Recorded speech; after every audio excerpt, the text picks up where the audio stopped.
Assalamualaikum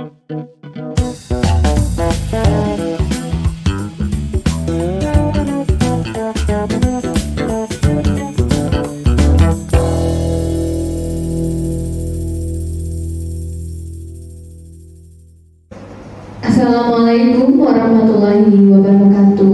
Waalaikumsalam warahmatullahi wabarakatuh. Semangat pagi Bapak Ibu guru. Semangat ya, meskipun sudah agak siang sepertinya ya. Baik Bapak Ibu, kita mulai acaranya. Bismillahirrahmanirrahim.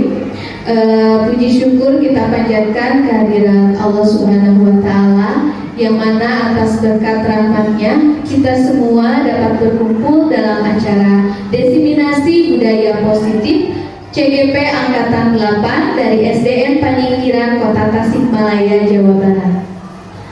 Sholawat serta salam tidak lupa kita sampaikan kepada junjungan kita Nabi besar Muhammad Sallallahu Alaihi Wasallam.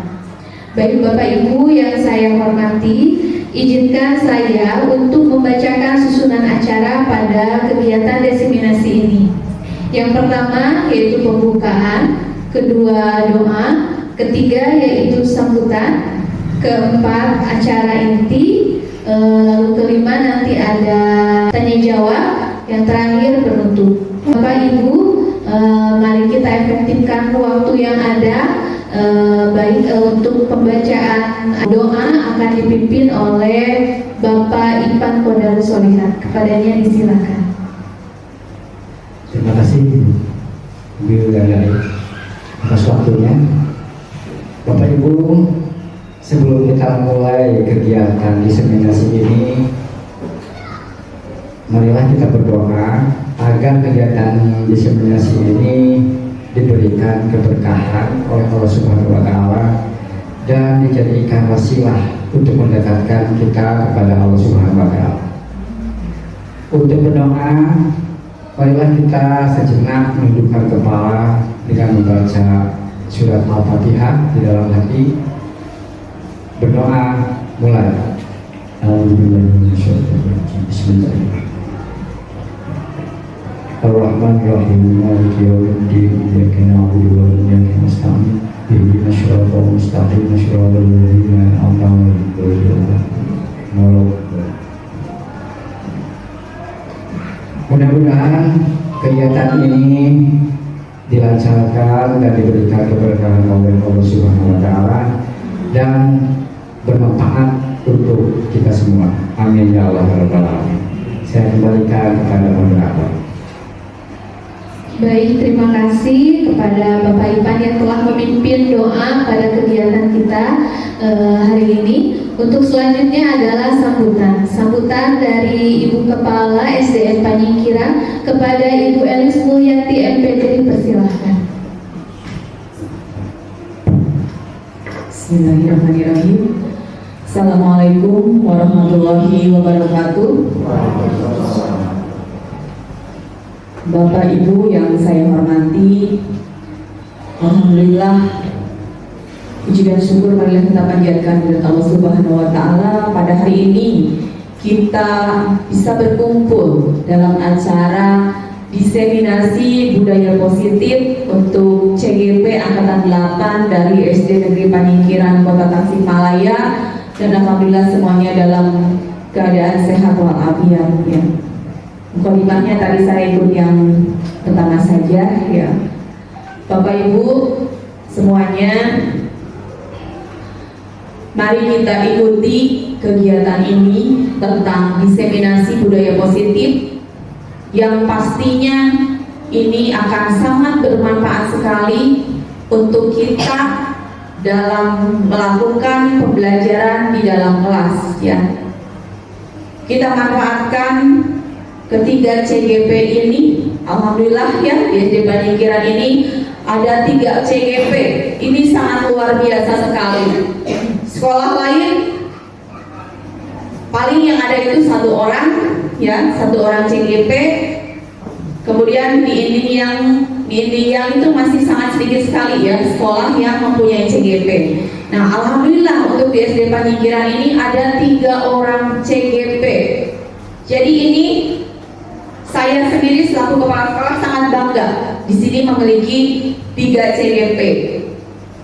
Pastinya mereka menjadi pembaharu gitu kan, menjadi pembaharu yang bisa, yang sekarang ini akan didiseminasikan untuk kita guru-guru di SD Negeri Panyingkiran. Jadi silahkan ikuti kegiatan ini dengan sebaik mungkin ya.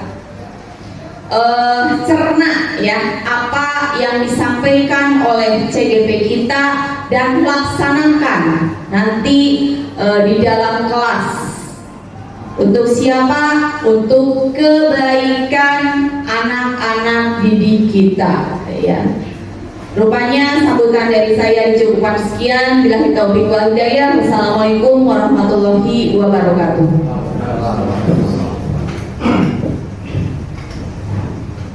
Baik, terima kasih kepada Ibu Kepala Sekolah yang telah memberikan sambutan serta dukungan kepada kami untuk menyelenggarakan kegiatan ini. Tidak lupa kami juga ucapkan kepada Bapak Ibu Guru SDN Panyingkiran yang telah memberikan waktunya untuk dapat hadir dalam kegiatan ini. Baik, kita mulai acaranya. Bismillahirrahmanirrahim. Bapak Ibu sekalian, ini adalah konsep inti dari budaya positif. Yang pertama yaitu perubahan paradigma belajar, disiplin positif dan posisi kontrol guru yang akan nanti dipaparkan oleh Bapak Ipan Qadarus Sholihat. Kemudian ada nilai-nilai kebajikan dan keyakinan kelas yang akan saya paparkan. Lalu ada juga segitiga restitusi yang akan dipaparkan oleh Bapak Arif. Sebelum kita memulai acara ini, alangkah baiknya kita melakukan kesepakatan bersama.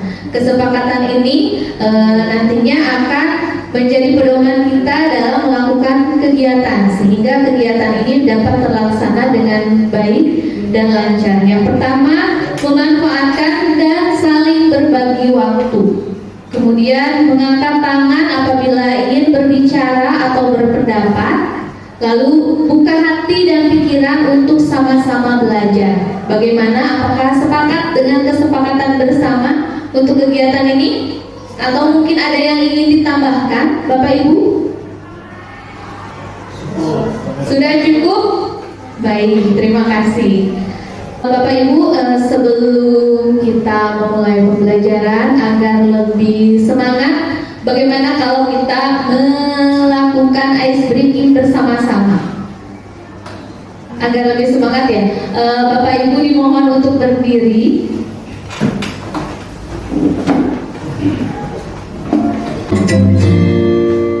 Kita ikuti.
Bagaimana? Semangat? Iya. Semangat untuk kita. Terima kasih. Seperti itu ya Bapak Ibu. Ketika kita akan memulai suatu kegiatan, ada baiknya kita melakukan ice breaking kepada murid-murid kita sehingga mereka juga termotivasi untuk mengikuti pembelajaran. Baik, untuk memanfaatkan waktu, mari kita sambut materi pertama yang akan dibawakan oleh Bapak Ipan. Sebenarnya dipersilahkan. Bismillahirrahmanirrahim. Selamat siang Bapak Ibu semuanya. Siang. Untuk materi yang pertama itu saya akan berdiskusi membahas tentang paradigma pembelajaran baru. Dan saya mau bertanya sama Bapak Ibu nih, apa sih sebenarnya paradigma pembelajaran baru itu saat ini? Ada yang tahu Bapak Ibu? Kira-kira nih, paradigma pembelajaran baru itu seperti apa?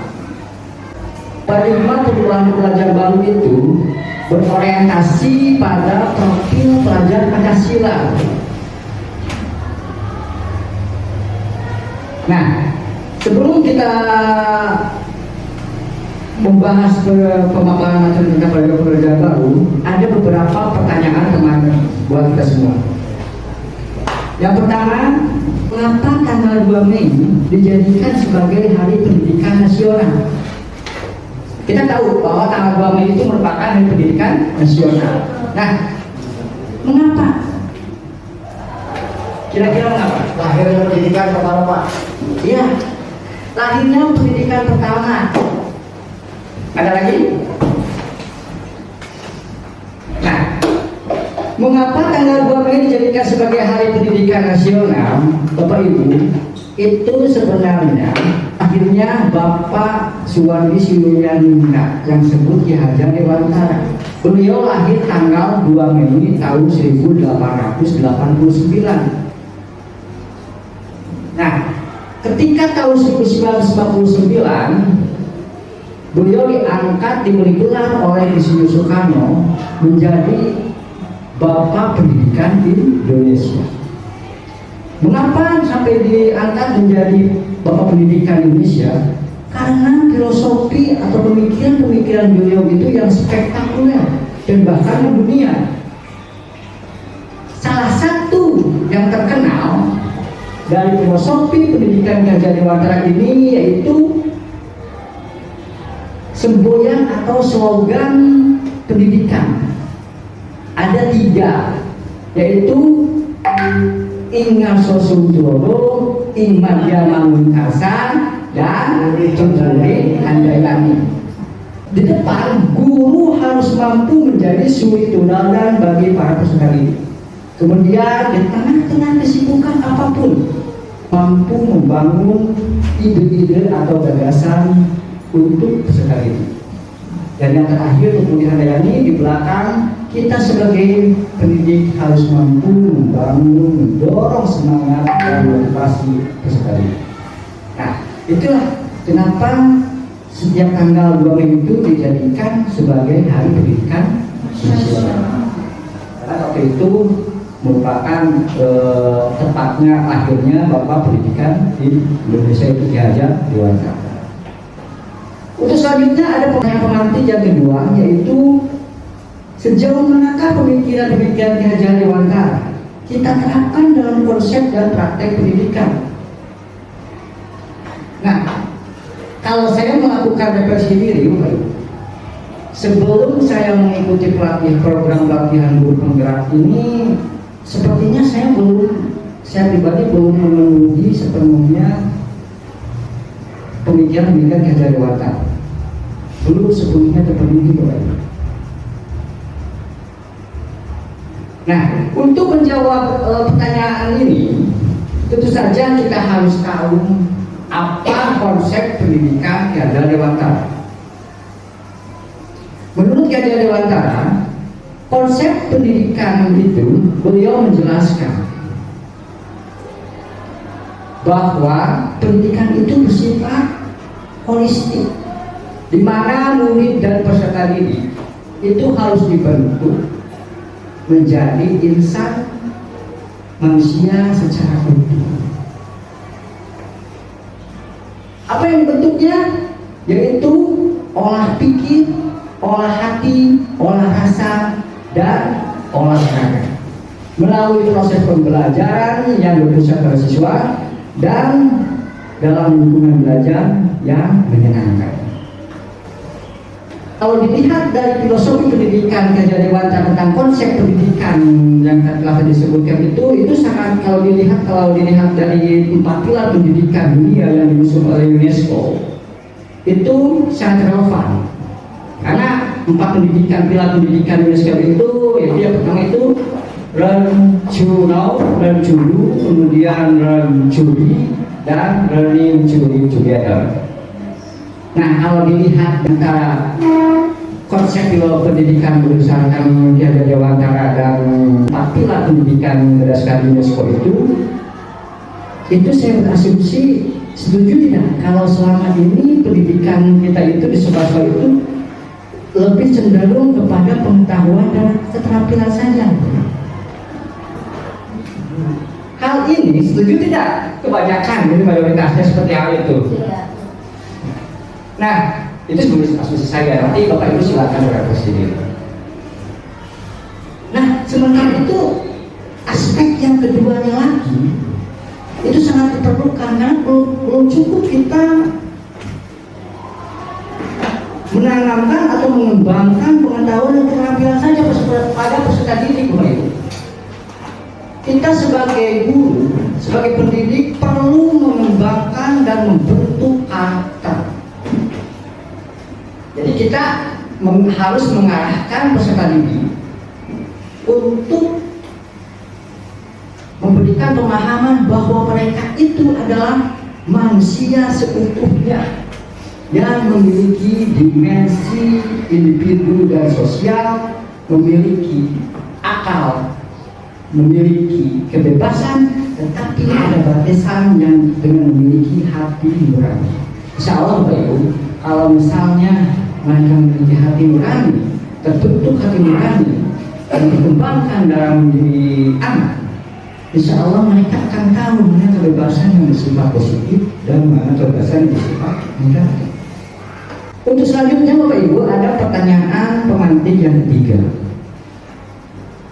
Setelah kita mengetahui konsep pendidikan, kita tentu saja harus tahu tujuan pendidikan berdasarkan filosofi pemikiran Ki Hajar Dewantara.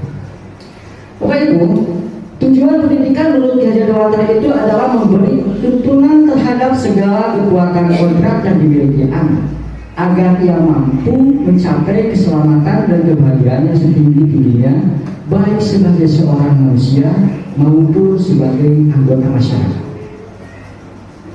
Nah, merujuk pada tujuan pendidikan Ki Hajar Dewantara ini, beliau juga mengatakan Bapak Ibu bahwa kita itu sebagai pendidik itu diibaratkan seperti seorang petani, Bapak Ibu.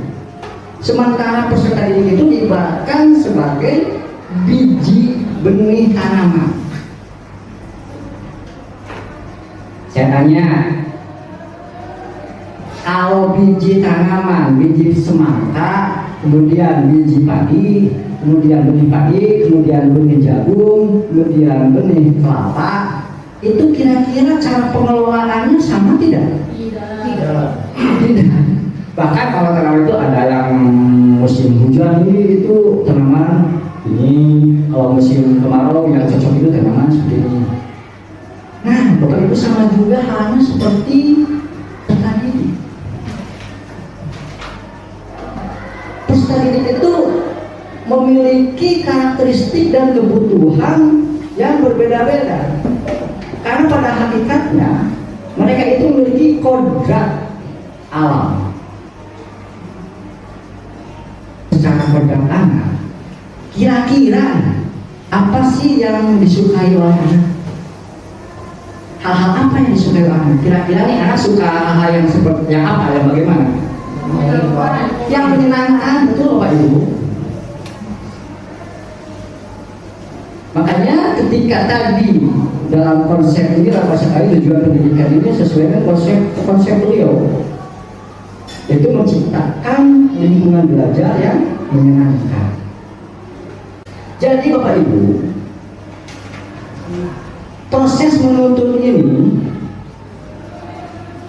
kita sebagai pendidik tidak menganggap anak itu seperti kertas kosong kemudian kita mengisinya. Tetapi kita harus melibatkan peserta didik untuk belajar aktif dan membangun serta menggali sendiri pengetahuannya, tentu saja dibimbing oleh seorang guru. Oleh karena itu, merujuk dari tujuan pendidikan menurut Ki Hajar Dewantara itu, langkah awal kita itu tentu saja harus mengidentifikasi dan menganalisis karakteristik siswa, kebutuhan siswa. Jadi seperti tadi tanaman tadi, ketika berbeda tanamannya tentu saja berbeda cara pengelolaannya. Kalau dalam pembelajaran itu berbeda karakteristik dan kebutuhan siswa, tentu saja berbeda metode yang diberikan oleh guru. Jadi tidak mungkin Bapak ini nanti dalam proses pembelajaran, kalau kita terbiasa hampir 80% itu berorientasi pada guru, sekarang tiba waktunya untuk mengubah mindset kita menjadi pembelajaran yang berpusat pada murid.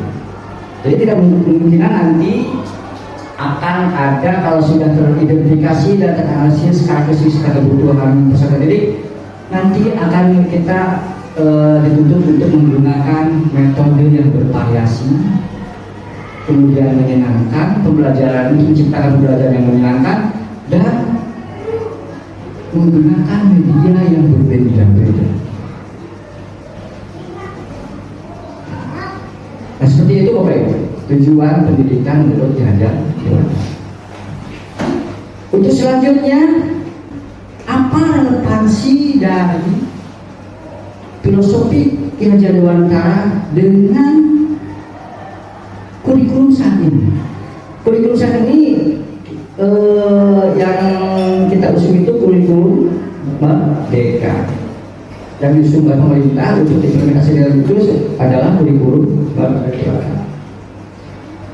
Relevansinya sebagai pemahaman awal, Ki Hajar Dewantara itu menjelaskan bahwa pendidikan adalah tempat persemaian benih-benih kebudayaan dalam masyarakat, dan meyakini bahwa untuk menciptakan manusia yang beradab, maka pendidikan menjadi salah satu kunci utama untuk mencapai. Kalau dilihat dari pernyataan Ki Hajar Dewantara ini, pendidikan itu kita bisa menjabarkan bahwa pendidikan itu merupakan ruang latihan untuk menumbuhkan dan membentuk nilai-nilai kemanusiaan.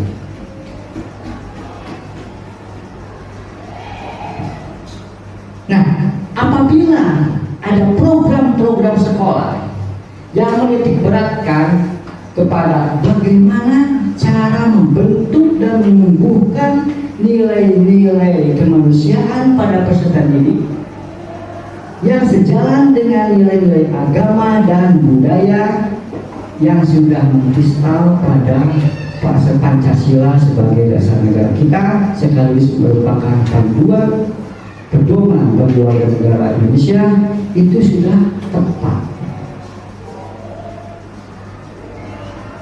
Nah, dari pemahaman ini kita bisa menarik benang apakah ada relevansinya pemikiran Ki Hajar Dewantara dengan kurikulum yang berlaku saat ini. Kita mengenal dalam kurikulum saat ini belum merdeka itu yaitu profil pelajar Pancasila. Karena nilai kemanusiaan itu karena pendidikan itu merupakan, kata Ki Hajar Dewantara, itu merupakan tempat persemaian benih-benih kebudayaan. Dengan kata lain, nilai-nilai kemanusiaan, sosial, agama yang sejalan dengan nilai Pancasila. Maka relevansinya saat ini ada profil pelajar Pancasila. Next. Apa itu profil pelajar Pancasila? Ini berdasarkan pemahaman saya. Profil pelajar Pancasila adalah profil lulusan yang bertujuan menunjukkan karakter, dan kompetensi yang diharapkan untuk menguatkan nilai-nilai luhur peserta didik. Nah, kalau ditarik benang pada konsep pendidikan yang telah tadi kita bahas, itu kekurangan kita itu, kelemahan kita itu biasanya dalam pembentukan karakter. Pengetahuan fenomena yang terjadi itu mayoritas pengetahuan keterampilan itu bisa Allah sudah diterapkan. Tapi ini masih minoritas, mungkin mudah-mudahan kedepannya sudah menjadikan sudah budaya untuk pembentukan karakter. Makanya sekarang diberlakukan profil pelajar Pancasila. Kenapa profil ini sangat relevan dengan pendidikan Gajah Dewantara? Karena ada 6 aspek, ada 6 dimensi profil. Yang pertama, beriman kepada Tuhan Yang Maha Esa. Kemudian berakhlak mulia, berkebinekaan global, bergotong royong, mandiri, berdaya kritis dan kreatif. Kembali lagi pada konsep filosofi pendidikan Gajah Dewantara dalam pembentukan nilai-nilai karakter. Selain memberikan pemahaman bahwa menjadikan mereka itu menjadi manusia yang seutuhnya, juga seorang guru kita harus menanamkan kesadaran para siswa bahwa mereka itu akan berdampingan dengan manusia lainnya. Apalagi di zaman era globalisasi saat ini, di tengah-tengah masyarakat yang plural dan heterogen. Kita tahu negara Indonesia itu paling banyak budayanya dibandingkan dengan negara lain. Makanya di sini ada dimensi, salah satunya berkebinekaan global. Jadi membentuk karakteristik peserta didik yang toleransi, saling menghargai, mencintai budaya sendiri, juga menghargai budaya yang lain. Nah, Bapak Ibu, kesimpulan dari paradigma perubahan pembelajaran baru ini, langkah awal yang harus kita lakukan itu mengubah mindset, metode cara mengajar kita, serta strategi untuk mengajar kita. Nanti kedepannya mungkin insya Allah kami akan mengadakan diseminasi lagi tentang pembelajaran diferensiasi. Kalau dalam ini saya juga setelah mengikuti pendidikan program ini ada perubahan mindset dan mencoba untuk mengembangkan filosofi pendidikan Gajah Dewantara ini di dalam proses pembelajaran serta di lingkungan sekolah untuk menuju budaya positif.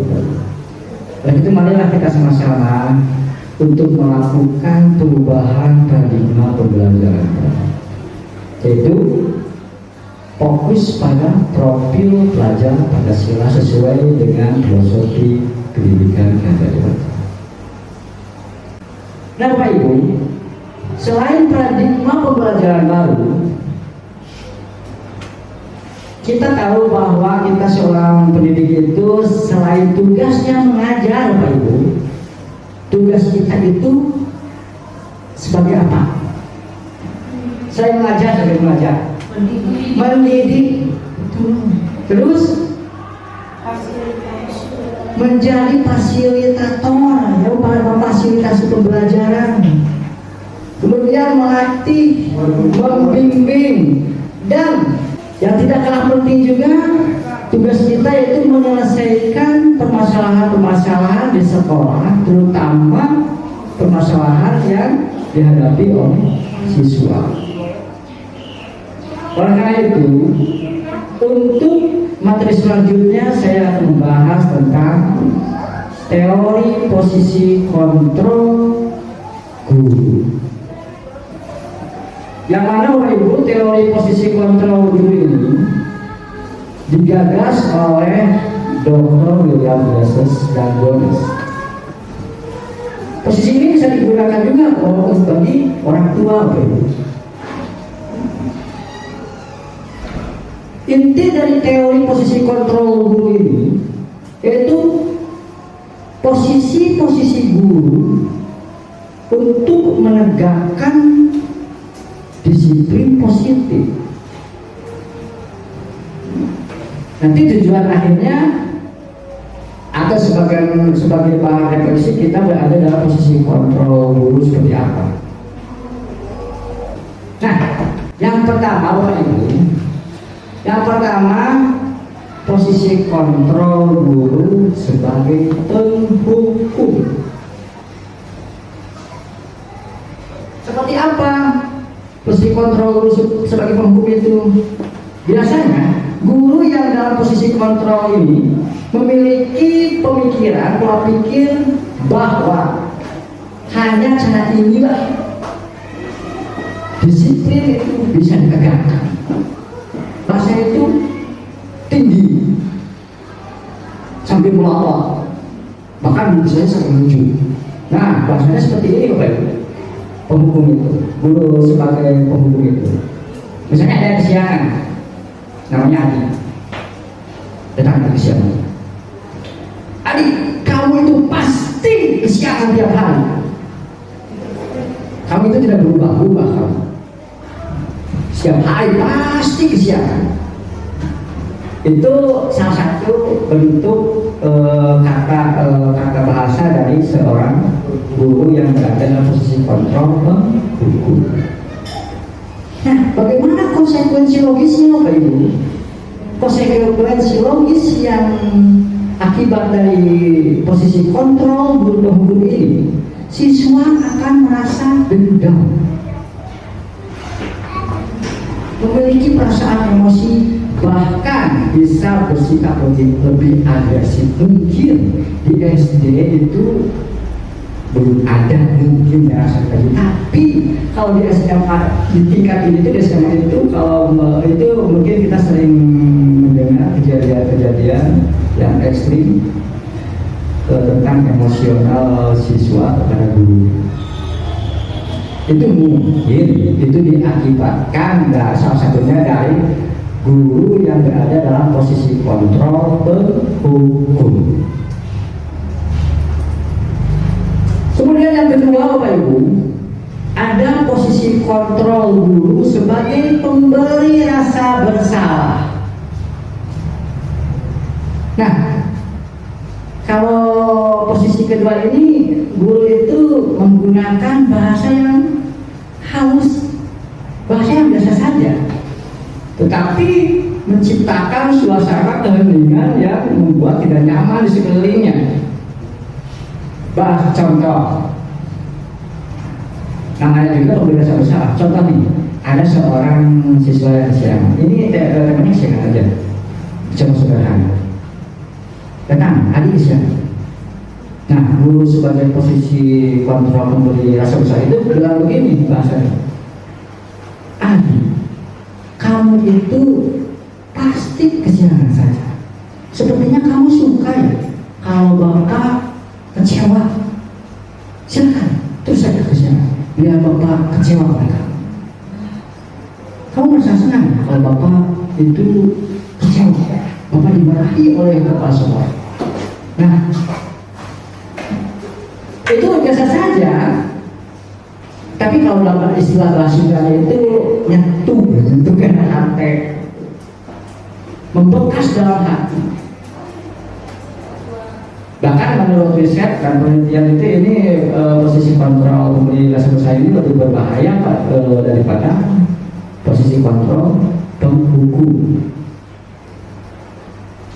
Logis juga, karena konsekuensi logisnya dari posisi kontrol penghukum ini, pemberi rasa bersalah ini, siswa secara psikologis akan memendam rasa kekecewaan.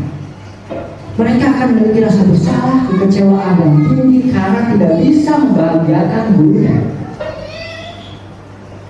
Padahal belum tentu itu sengaja untuk mengecewakan gurunya. Kita bisa bayangkan, mereka tidak bisa meluapkan emosinya. Beda dengan posisi kontrol penghukum, konsekuensi logisnya. Mereka akan mendam, bahkan yang pemendaman dalam rasa bersalah itu tidak akan hilang begitu saja sehari dua hari. karena tidak bisa melakukan emosi. Mereka hanya dalam istilah bahasanya itu ngalakin. Nah Bapak Ibu, itu mungkin posisi kontrol pemberi rasa bersalah. Kemudian yang ketiga Bapak Ibu, ada posisi kontrol guru sebagai teman.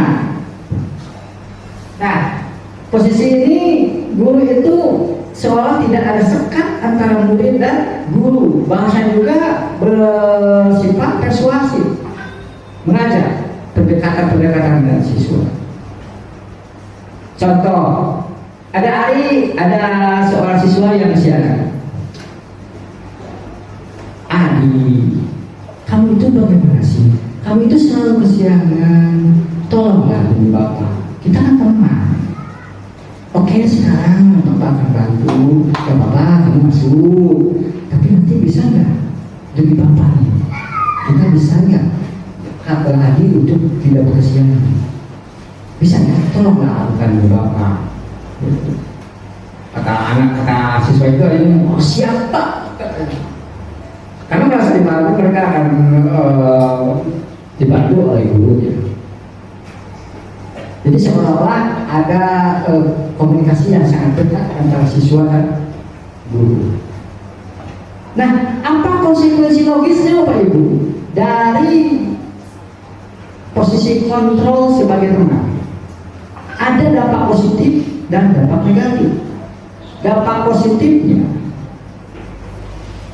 siswa merasa terbantu dan mungkin kemungkinan besar akan mengubah sikapnya karena merasa dibantu oleh guru tersebut. Tetapi dampak negatifnya, dia akan merasa ketergantungan pada seorang guru, belum tentu mematuhi mentaati guru yang lain. Karena dalam pikirannya itu hanya seorang guru yang mampu menyelesaikan masalah. Kalau guru yang lain tidak. Itu dampak negatifnya Bapak Ibu kalau kita berada di posisi kontrol sebagai teman. Selanjutnya ada posisi yang keempat, ada posisi kontrol sebagai pemantau. Pemantau itu berarti memonitor, memantau. Bahasa guru yang ada dalam posisi kontrol sebagai pemantau ini biasanya menggunakan bahasa yang tegas. Karena tujuannya itu menerapkan disiplin dengan beberapa konsekuensi yang berlaku. Contoh, ada anak yang saya namanya Adi. Datang Adi. Kemudian guru pemantau ini yang ada posisi pemantau ini bahasa seperti ini. Adi, tahukah kamu sekarang jam berapa? Jam 7.15 Pak. Berarti kamu terlambat 15 menit. Iya Pak. Kamu tahu nggak konsekuensi yang harus dilakukan oleh kamu? Tahu Pak, saya harus menyelesaikan tugas-tugas yang tertinggal di dalam jam istirahat Pak. Baik, kalau begitu nanti kamu ketika istirahat tidak boleh beristirahat, harus mengerjakan tugas-tugas yang tertinggal. Baik Pak, sekarang silakan masuk. Maksudnya konsekuensi logisnya Bapak Ibu dalam posisi kontrol guru sebagai pemantau ini, dampak positifnya mereka akan menyadari konsekuensi yang harus dilakukan. Mereka tidak apa-apa, mereka memiliki kesadaran, oh bahwa saya melanggar disiplin, jadi saya konsekuensinya harus seperti ini. Apa yang diketahui Bapak Ibu, perbedaan dari hukuman dan konsekuensi itu berbeda. Kalau hukuman itu, contoh kesiangan 15 menit, tapi disuruh membersihkan WC, nah itu namanya hukuman. kalau misalnya disuruh mengejar tugas namanya konsekuensi. Jadi intinya yang relevan. Tidak mengerjakan PR itu disuruh berkeliling mengelilingi lapangan, itu namanya hukuman. Kalau misalnya disuruh tidak mengerjakan PR, disuruh mengerjakan PR waktu istirahat, itu namanya konsekuensi. Nyambung. Kalau konsekuensi itu relevan dengan aturan. Kalau itu tidak relevan.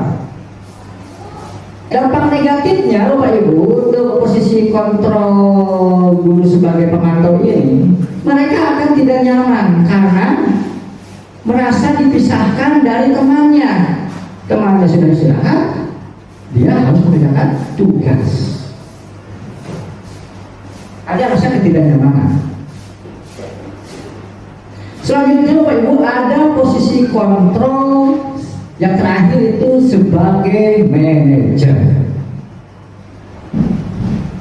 Posisi kontrol ini sebagai manajer ini melibatkan siswa untuk menyelesaikan permasalahan yang dihadapinya dengan dukungan dan bantuan Bapak Ibu guru.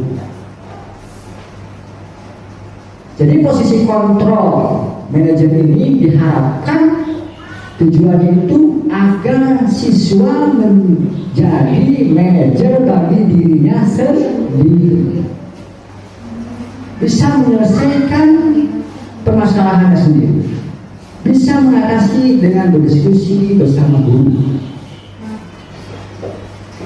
Jadi ada kesadaran dalam diri sendiri. Nah Bapak Ibu, dari kelima posisi kontrol guru tadi, kalau kita berasumsi, kalau dalam implementasinya tetap saja kita berada dalam posisi kontrol teman atau posisi kontrol pemantau, tetapi kita setidaknya kita harus memiliki kesadaran bahwa tujuan akhir dari posisi kontrol seorang guru itu adalah posisi manajer. Setuju tidak Bapak? Setuju. Nah, saya telah melakukan posisi kontrol sebagai manajer melalui penerapan sekitar distribusi. Nanti sekitar distribusi ini nanti akan dijelaskan oleh Pak Arif. Tapi saya ini sebagai contoh dari posisi kontrol guru sebagai manajer. Ini videonya. Seperti ini Bapak Ibu. Tadi kan Bapak terima laporan dari Bapak kelas kalau teman mereka itu nangis. Benar nggak? Iya Pak. Emang kenapa? Soalnya dia curi-curi buku saya. Terus apa yang dilakukan? Saya maki-maki dia sampai nangis. Oh gitu. Terus mereka kenapa marah-marah dia? Soalnya guru itu menulis dan untuk bicara coret. Oh gitu lagi. Menurut mereka tindakan mereka yang marah sama teman dan dia nangis itu sesuai nggak dengan keyakinan kelas kita? Terus harusnya keyakinan kelas kita itu seperti apa? Seharusnya sesama teman harus hidup rukun dan saling menghargai.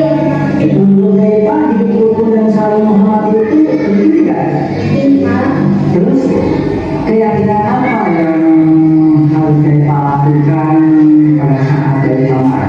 seharusnya saya bersikap bersabar dan menahan diri. Bagus, memahami keyakinan dari Pak. Nah, sekarang kira-kira dari Pak harus sedia nggak untuk memperbaikinya? Bersedia Pak. Kira-kira apa yang akan dilakukan jika terjadi permasalahan seperti ini lagi? Saya tidak akan marah-marah lagi dan saya akan kepada Bapak. Baik, kalau begitu sekarang dari Pak jangan melakukan tindakan seperti itu lagi ya. Ya, kalau begitu sekarang silakan kembali bersama teman-teman dari Pak. Selamat Pak. Assalamualaikum warahmatullahi wabarakatuh. Nama saya Dewa. Saya senang sekali berdiskusi dengan Pak Ipan.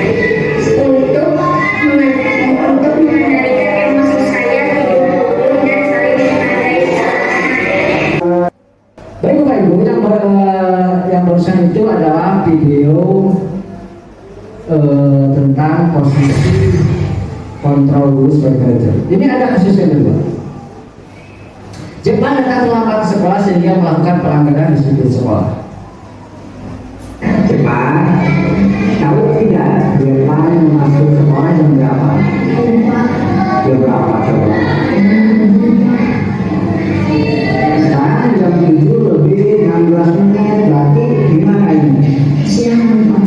Tapi Jepang tahu kan keyakinan kelas kita seperti apa? Apa coba?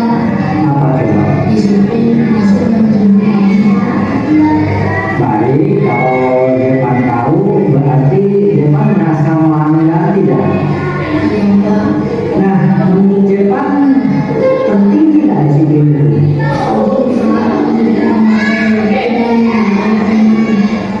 Nah, tadi kan Jepang mengatakan kalau Jepang itu merasa melanggar keyakinan kelas kita. Jepang merasa menyesal tidak? Baik, kalau Jepang merasa menyesal, Jepang mau berdiskusi dengan Bapak untuk menyelesaikan masalah ini. Baik, kalau Jepang bersedia berdiskusi dengan Bapak, boleh tahu tidak kenapa sampai kesianan seperti ini? Oh, main di Mobile Legends ya. Nah, kira-kira besok atau kedepannya ada masalah tidak Jepang agar tidak kesianan lagi? Bagaimana coba cara mengatasi?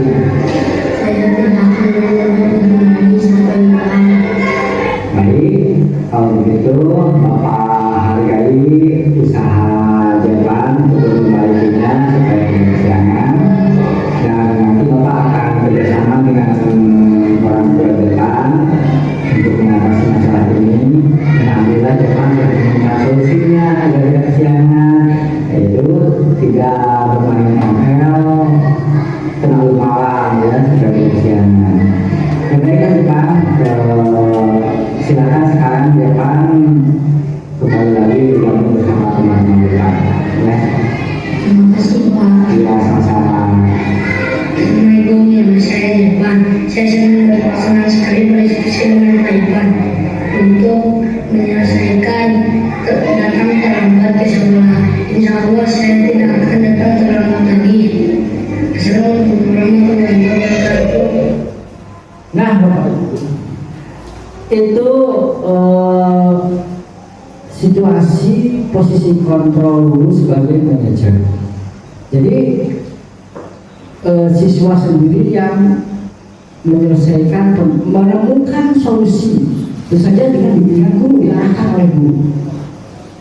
Tetap saja ada siswa itu menemukan solusi sendiri agar timbul kesadaran secara internal.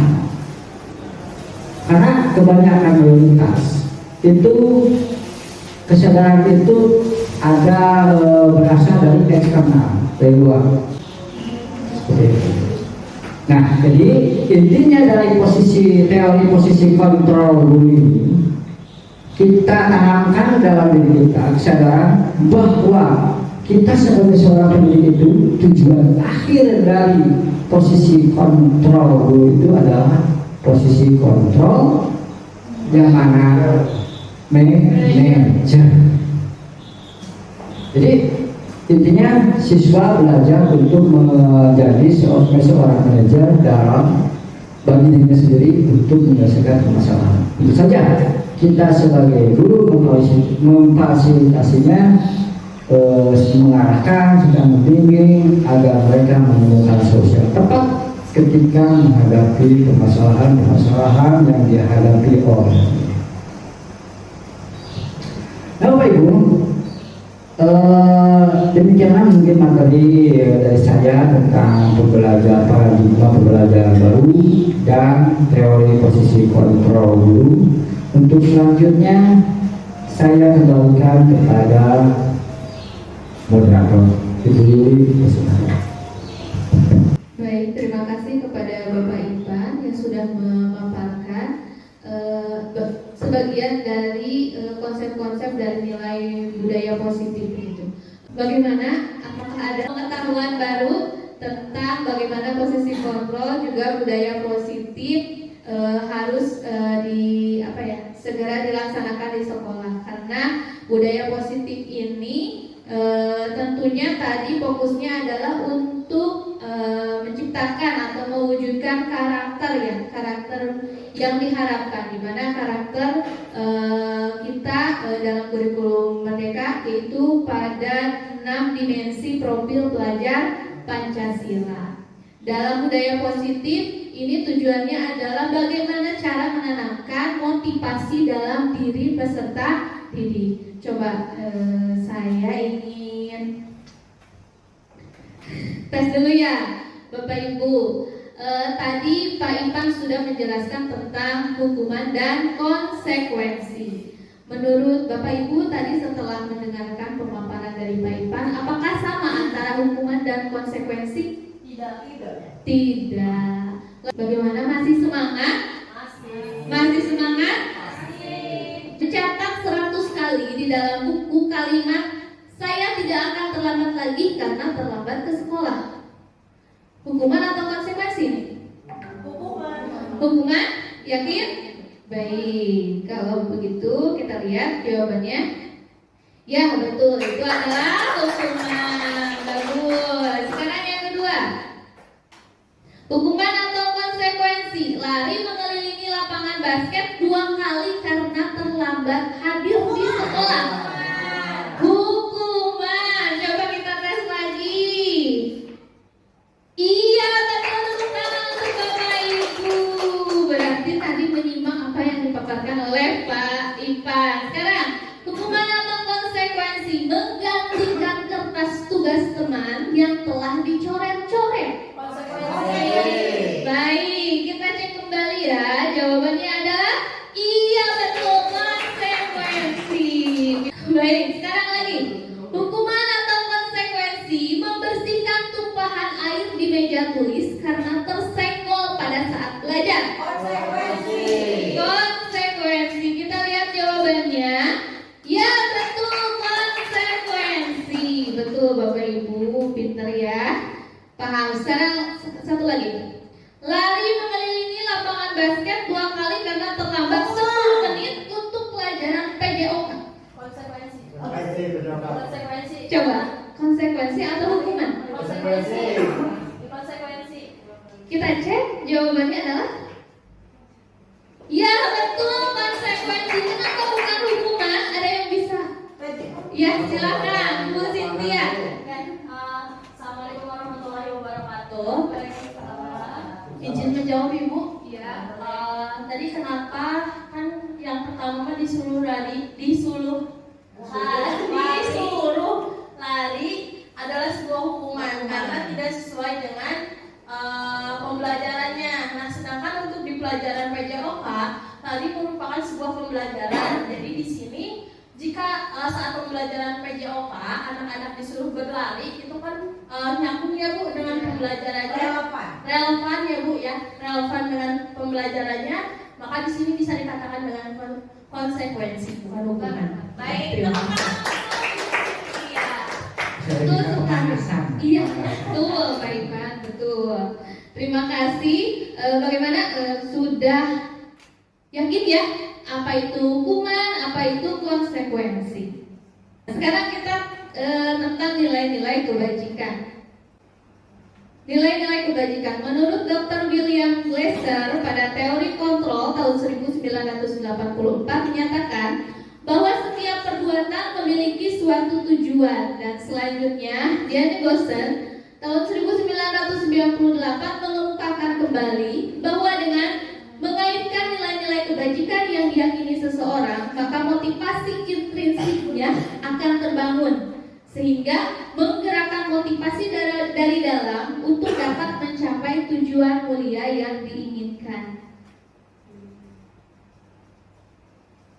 Nilai kebajikan adalah sifat-sifat positif manusia yang merupakan tujuan mulia yang ingin dicapai setiap individu. Nilai kebajikan merupakan Nilai-nilai yang disepakati bersama, lepas dari suku, bangsa, agama, bahasa, maupun latar belakangnya. Nilai-nilai ini merupakan payung besar dari sikap dan perilaku kita, atau merupakan fondasi kita dalam berperilaku. Jadi dengan budaya positif diharapkan setiap warga sekolah memiliki atau mengetahui nilai-nilai kebajikan apa yang dimunculkan dalam sikap dan perilakunya dalam kehidupan sehari-hari.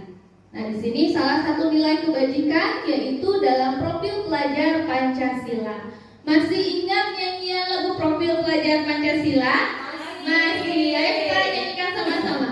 Pelajar Pancasila beriman dan bertakwa pada Tuhan Yang Esa dan berakhlak mulia, berkebinekaan global, gotong royong mandiri, kreatif dan bernalar kritis. Nah, terima kasih Ibu dan Bapak.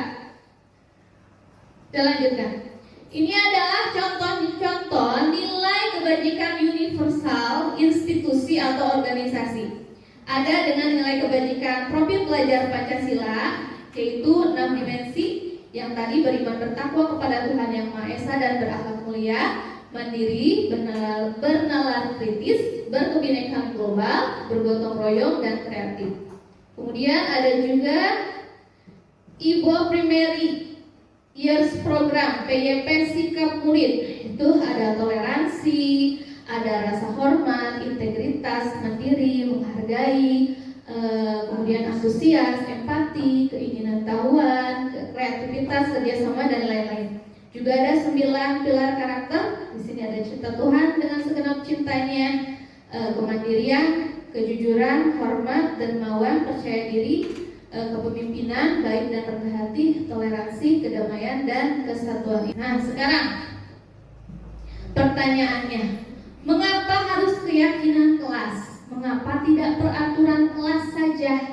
Karena kan kita tahunya itu kalau dalam MPLS ya, dalam menentukan kegiatan atau peraturan di kelas, pertama itu menentukan peraturan kelas ya, belum ke keyakinan kelas. Nah, dalam budaya positif ini harus sampai ke keyakinan kelas. Kenapa? Karena tadi tujuannya adalah untuk menciptakan motivasi intrinsik. Kenapa harus motivasi intrinsik? Karena motivasi intrinsik itu jangkanya panjang, tidak jangka pendek. Seperti tadi, kenapa harus diberi konsekuensi? Kenapa tidak hukuman? Kalau hukuman pasti anak melakukan segala sesuatu karena terpaksa, karena takut. Meskipun patuh, tapi jangkanya pendek begitu. Beda lagi kalau misalnya tadi konsekuensi, di mana mereka meyakini hal nilai kebajikan apa. Kenapa harus mereka melakukan hal demikian seperti itu? Apa itu peraturan atau kesepakatan kelas? Peraturan atau kesepakatan kelas adalah hal-hal yang boleh dilakukan oleh siswa dan guru di kelas, dan juga hal-hal yang tidak boleh dilakukan oleh siswa dan guru di kelas. Di mana dalam membuat peraturan dan kesepakatan kelas ini terjadinya kolaborasi antara guru dan siswa. Nah, seperti yang tadi pertanyaan pemantik, mengapa tidak peraturan saja, mengapa harus keyakinan kelas? Contoh, mengapa kita memiliki peraturan harus menggunakan helm ketika kita mengendarai kendaraan roda 2? Kira-kira kenapa harus memakai helm?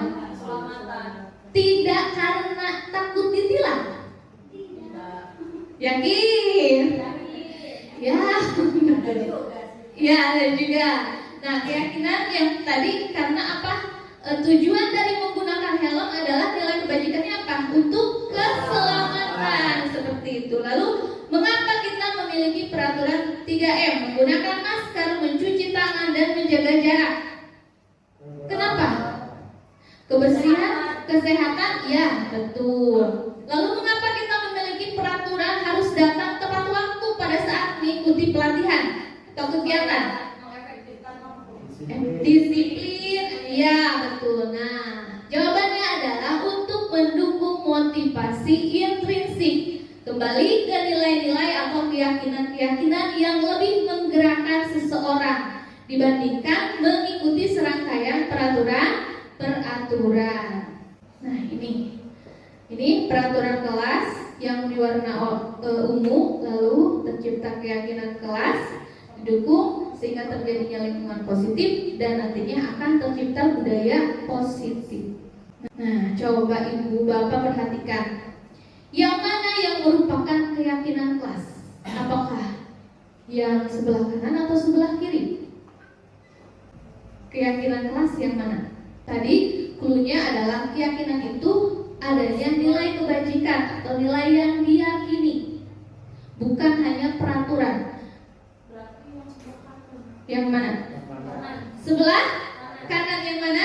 Kami guru dan murid yang saling menyayangi. Betul, kami murid yang semangat belajar. Di sini diwarnai dengan saling menyayangi adalah nilai kebajikan. Kemudian ada semangat, kemudian ada peduli. Nah, itu adalah nilai kebajikan. Jadi untuk yang keyakinan kelas adalah yang sebelah kanan ya. Ya, betul. Beda kan Bapak Ibu ya? Kalimat yang sebelah kiri dan sebelah kanan berbeda ya.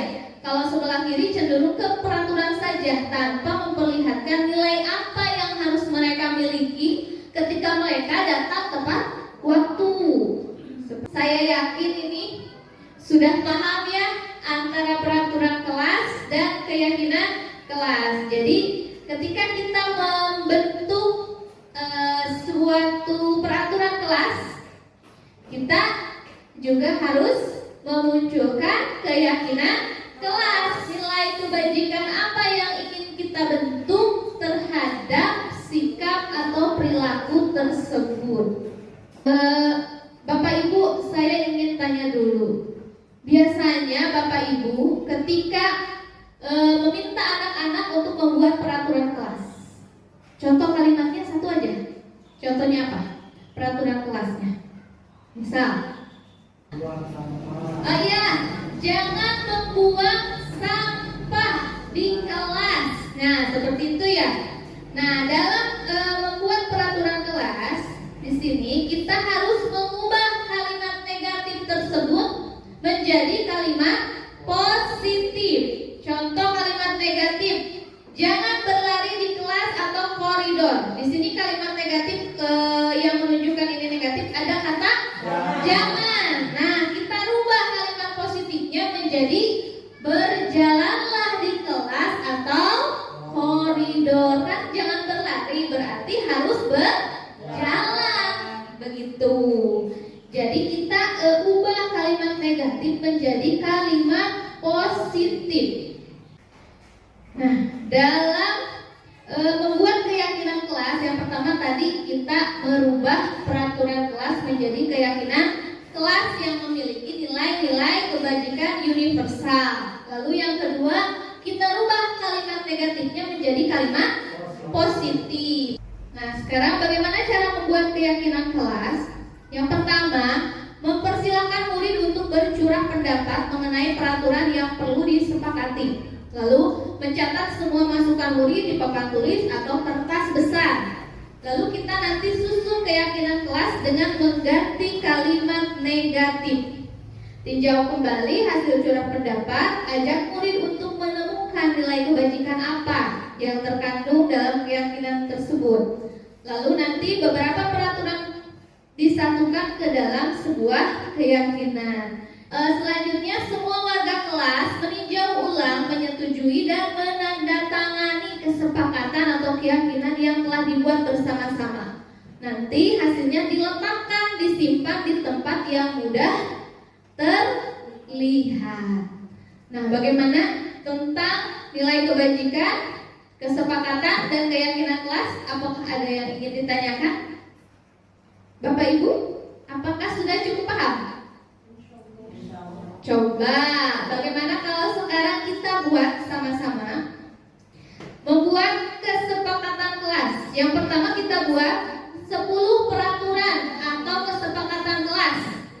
Nanti kita ubah 10 peraturan itu bahwa keyakinan kelas. Tadi kan keyakinan kelas itu bersumber dari nilai kebajikan universal. Di mana nilai-nilai kebajikan itu ada banyak, ada yang profil pelajar Pancasila dan lain sebagainya. Nah, Bapak Ibu tentukan mau yang mana yang diambil.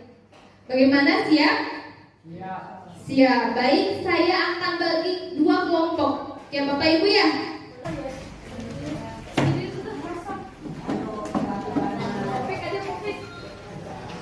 Untuk Iya. kelas 1 itu peraturan Iya, yang kelas peraturan. 1 itu keyakinan kelas.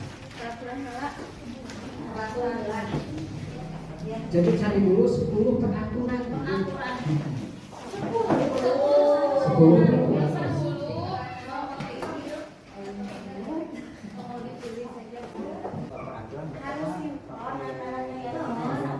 Iya, misalnya Ibu peraturan kelas berdoa sebelum dan sesudah belajar misalnya ya peraturan kelasnya. Nanti keyakinan kelasnya misalnya mau ke profil pelajar Pancasila, beriman bertakwa kepada Tuhan yang Maha Esa. Nah, itu masuk ke yang tadi peraturan kelas. Iya, begitu.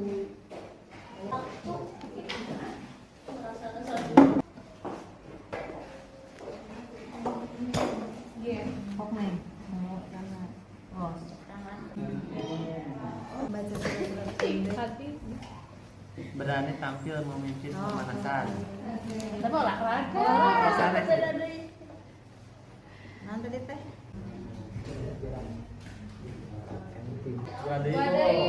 Iya, mantap. Itu sudah dengan keyakinan kelasnya. Oh, peraturan kelas.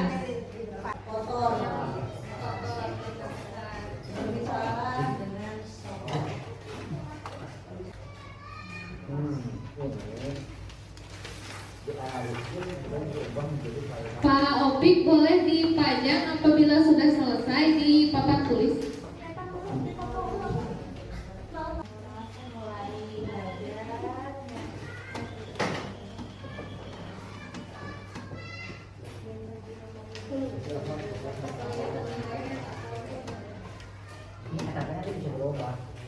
digabungkan.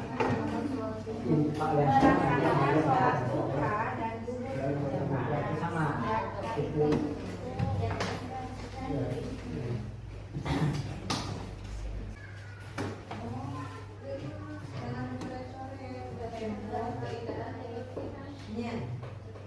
Nah, kita pasangkan saja ini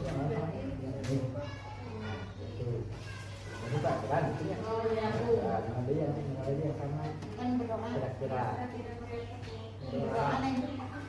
Nah, ini ya, ini dengan ini. Sudah gabungkan. Nah, ini berarti menjadi satu saat. Ini ya. Kelompokan yang kira-kira sama. Nah, ini. Nanti nilai Buangkan kebajikannya. sampah pada tempatnya. Ini ada nilai kebajikan. Ini berapa?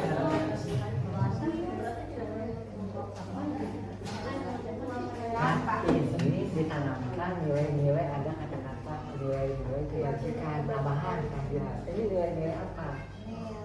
Nanti itu di mana? Bisa ikut. Peraturan kelas. Yang ke-1, jangan buang sampah sembarangan. 2, jangan terlambat datang ke sekolah. 3, jangan boleh mengejek teman. Yang ke-4, tidak boleh makan saat kegiatan belajar. 5, jangan mengganggu teman sedang belajar. 6, jangan mencontek saat ulangan.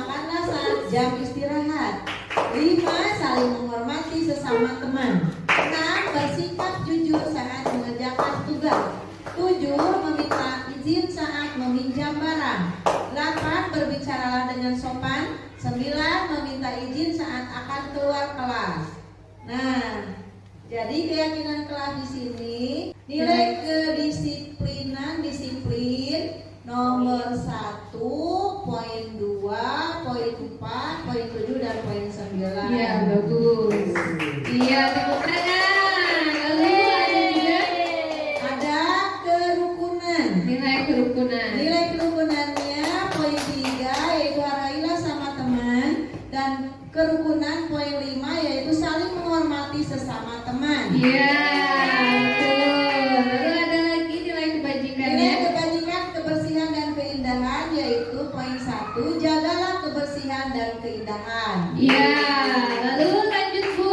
Kebajikan kejujuran yaitu poin ke-6, bersikap jujur saat mengerjakan tugas. Iya, lalu yang terakhir Ada yaitu kesopanan, yaitu poin 8, berbicaralah dengan sopan, dan poin 9, meminta izin saat akan keluar kelas. baik, tepuk tangan untuk penampilan kelompok Ibu Ai, Bu Rizka, Pak Arif dan juga Bu Siti. Terima kasih Ibu dan Bapak. Iya. Sekarang untuk kelompok Pak Taufik, Bu Ira, Bu Sintia, Bu Ilma.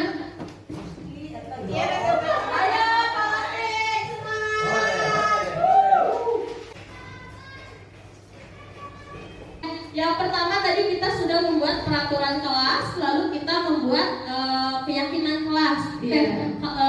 Peraturan kelas yang pertama melaksanakan sholat zuhur berjamaah. Iya.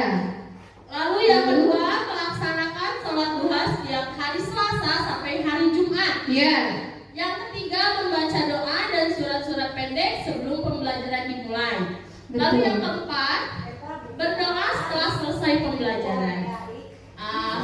Beda ya Bu kalau ada guru PAI memotivasi. Iya, betul. Ya. Relevan ya. Iya Bu. Oke, lanjut ya Bu. Yang kelima Iya. ada berani tampil di depan kelas.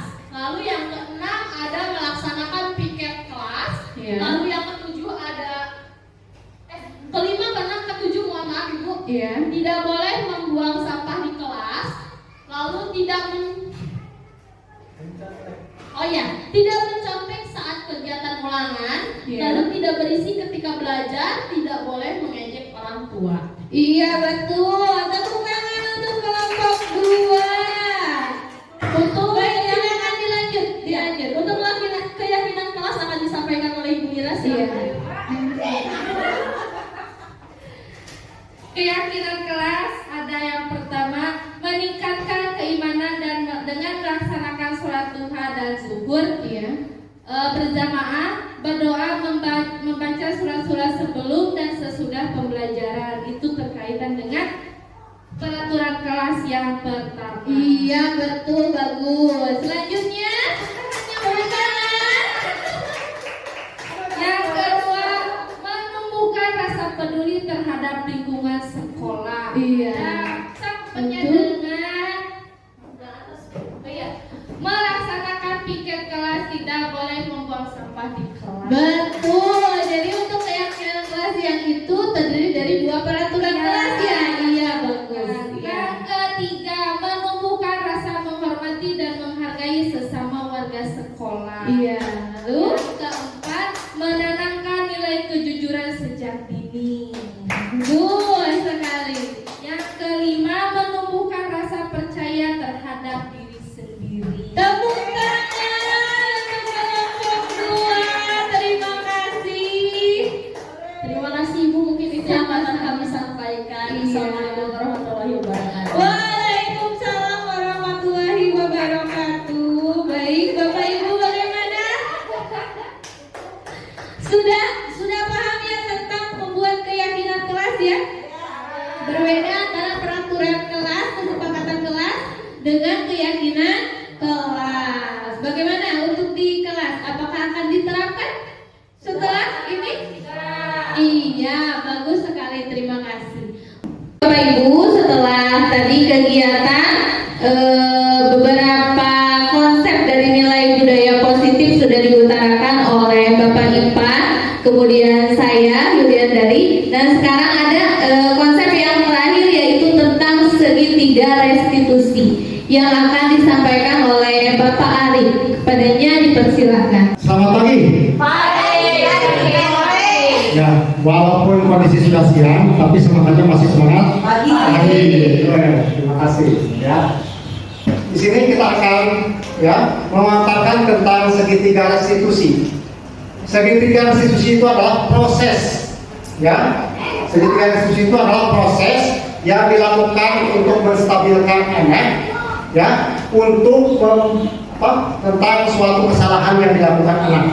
Jadi di mana anak itu melakukan kesalahan, maka akan distabilkan, ya, supaya anak tidak merasa bersalah dan anak bisa kembali ke kelompok mereka dengan karakter yang lebih kuat, ya, tidak malu-malu lagi, tidak merasa takut lagi, ya, karena kita dengan mengarahkannya dengan segitiga restitusi. Ya, di dalam segitiga restitusi ini kita mengambil 3 tahapan. 3 langkah untuk menstabilkan identitas. Yang pertama menstabilkan identitas, yang kedua validasi tindakan yang salah, yang ketiga menanyakan keyakinan kelas. Ya, suatu proses dialog yang dijalankan oleh guru agar dapat menghasilkan murid yang mandiri dan bertanggung jawab. Lalu menstabilkan identitas itu bagaimana, Bapak dan Ibu guru? Salah satu contoh, misalkan Bapak dan Ibu guru di dalam kelas, ya. Bapak dan Ibu guru di dalam kelas mungkin menemui berbagai macam karakter anak. Ya, ada mungkin di dalam kelas itu ada anak yang suka jalan-jalan saja, ada yang suka mencontek saja, ada yang suka kesiangan. Nah, mungkin maka di sini kita akan menstabilkan dulu identitasnya itu. Jadi kebutuhan apa yang ingin dipenuhi oleh anak tadi? Ya, jadi langkah yang pertama itu adalah menstabilkan identitas. Oh, si anak ini kok kenapa mencontek baik? Kenapa kesiangan baik? Ya, kenapa kok anak ini di dalam kelas suka jalan-jalan dulu? Maka dicarilah kebutuhannya itu seperti apa. Barangkali ya si anak itu melakukan hal itu merasa ingin, ya, kebutuhannya tidak terpenuhi. Ya. Yang kedua validasi tindakan. Jadi validasi tindakan itu apa sih maksud dan tujuan anak ini?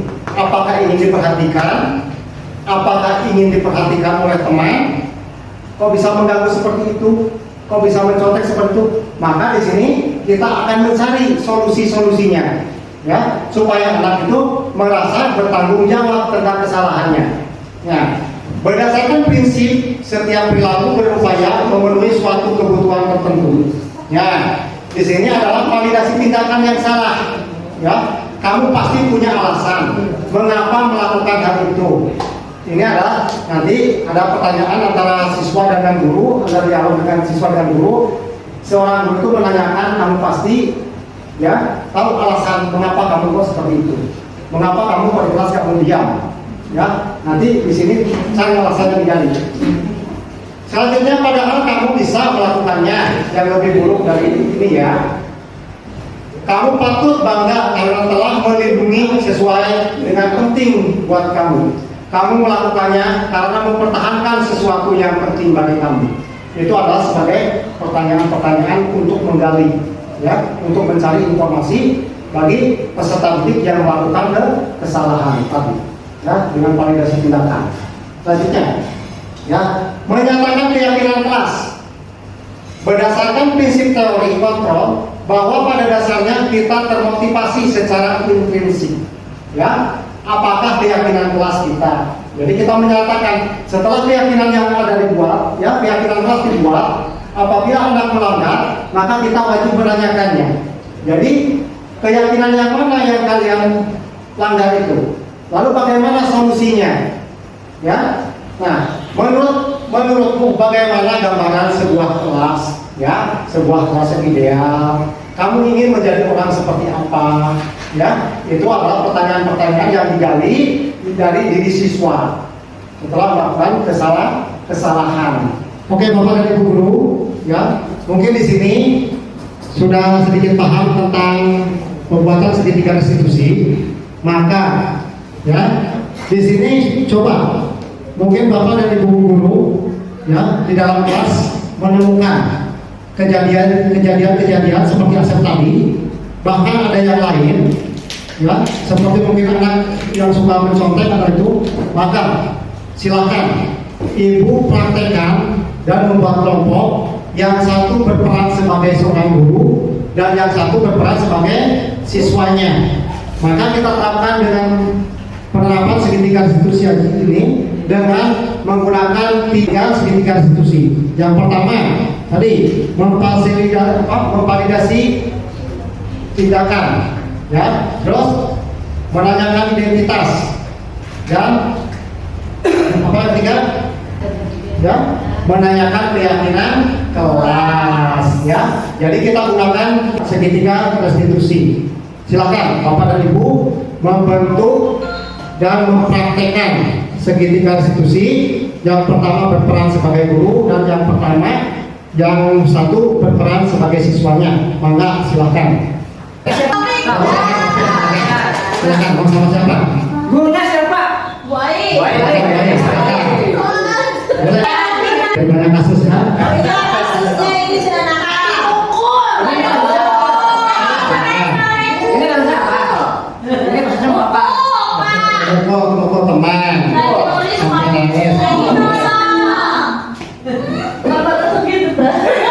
Ini kan ibu baik. Ini siswa. Ya. Galak katanya. Bukan galak. Nanti langkah awal pertama itu ibu guru mendapat laporan dari ketua murid. Bahwa kopi itu memukul teman. Nah, kemudian apakah itu? Nah, kemudian kopi ini mengatakan betul atau tidak, ya? Nah, kalau betul, kemudian.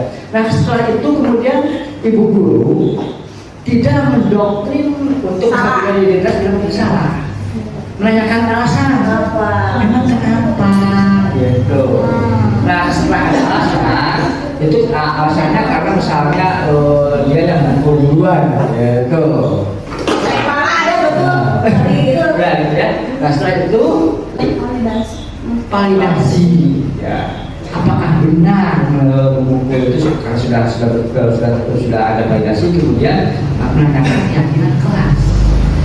Dan akhirnya nanti ibu menanyakan apakah melakukan kesalahan, kemudian setelah melakukan kesalahan, jadi bukan guru loh yang melakukan kesalahan, dia sadar sendiri siswanya. Setelah itu sadar keyakinan kelasnya itu seperti apa. Salah satu contoh misalnya harus hidup. Nah, ada nilai-nilainya itu betul, itu ada nilai kebajikan itu kesepakatan paksa. Setelah itu menjawab indikator aspek itu harus hidup luhur. Jadi nanti guru menanyakan keyakinan kelas itu. Jadi menanyakan dengan cara bagaimana, apakah bisa memperbaikinya. Nanti dia menemukan sendiri kira-kira harus seperti apa, dibimbing oleh guru. Nah, kurang lebih itu sudah bicara seperti itu, kan? Nah, oke, kita mulai. Ibu guru Ai dengan siswa Opik dalam kasus berapa? pemukulan siswa. Silakan Ibu. Sekarang Opik sudah dipanggil oleh Ibu guru. Silakan. Bagaimana melakukan segitiga restitusi? Opik. Iya, Bu. Apa betul kamu itu udah memukul temanmu? Tidak, Bu, cuma menjitak, Bu. Menjitak apanya? Menjitak apanya coba? Kepalanya, Bu. Oh ya, coba ibu tanya, itu perbuatan baik atau tidak, Opi? Tidak, Bu. Oh, jadi sadar bahwa itu tidak baik. Nah, alasannya kenapa kamu memukul atau menjitak temanmu? Tadi tidak sengaja, Bu, di kepalanya ada pitak, Bu. Ya.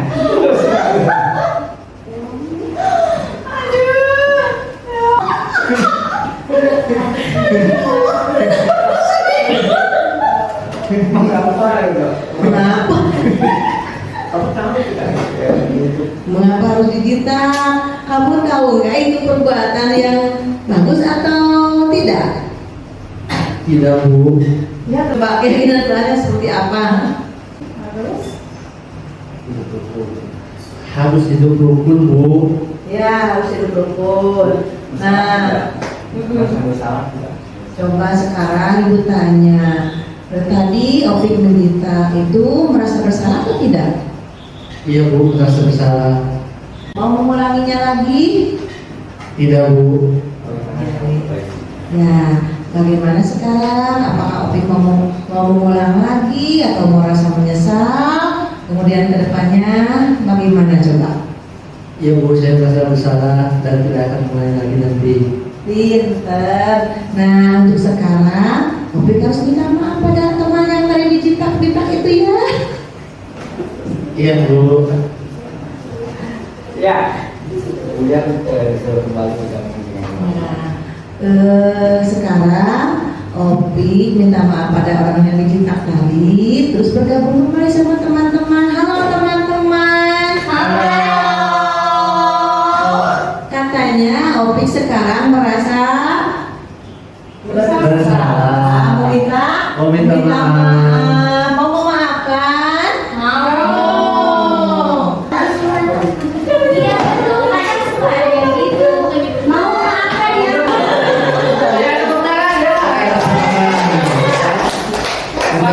Nah, itu adalah salah satu simulasi tentang segitiga restitusi, ya. Ya, Bapak dan Ibu guru,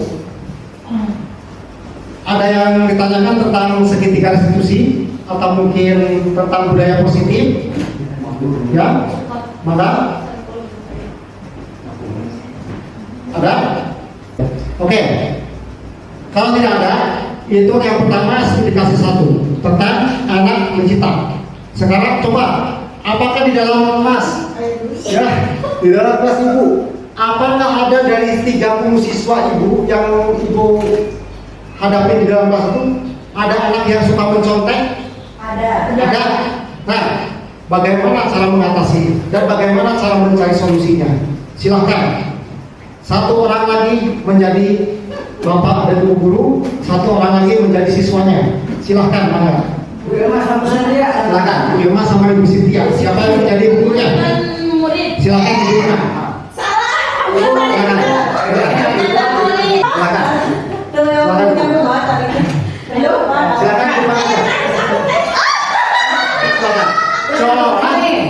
Ini adalah si Salim.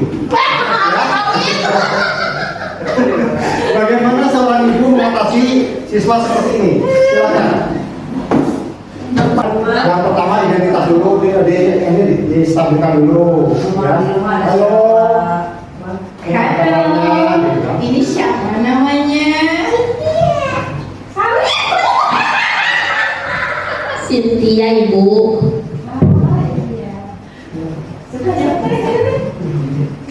Kata teman-teman, tadi kamu nyontek ya? Benar nggak? Enggak, Bu. Cuma Niron. Kadang-kadang.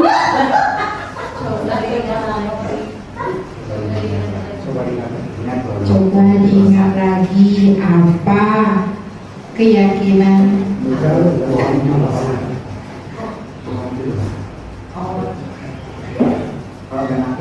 Coba diingat lagi, kalau bohong itu apa? Dosa. Jadi harus selalu berkata jujur seperti yang diterangkan dalam keyakinan kelas. Nah, coba Ibu tanya sekali lagi, apakah benar kamu contek tadi? Iya, Bu. Kenapa kamu mencontek? Kan mencontek itu sama saja dengan berbohong. Semalam nggak belajar, Bu, main HP. Nah, boleh Ibu ingatkan ya, main HP itu boleh, tapi harus selalu mengingat waktu, ada waktunya, harus teratur waktunya. Waktu main, waktu belajar ya. Jadi untuk kedepannya mau tidak mau tidak mencontek lagi? Tidak Bu, nanti belajar. Oh ya, terima kasih kalau itu. Keyakinan kelasnya apa? Hah? Keyakinan kelasnya apa yang sudah dilanggar tadi? Nah, itu dalam kejujuran Bu. Tadi saya nggak jujur karena nyontek. Ya berarti dari sekarang harus bersikap jujur, tidak boleh mencontek lagi ketika ulangan. Tuh.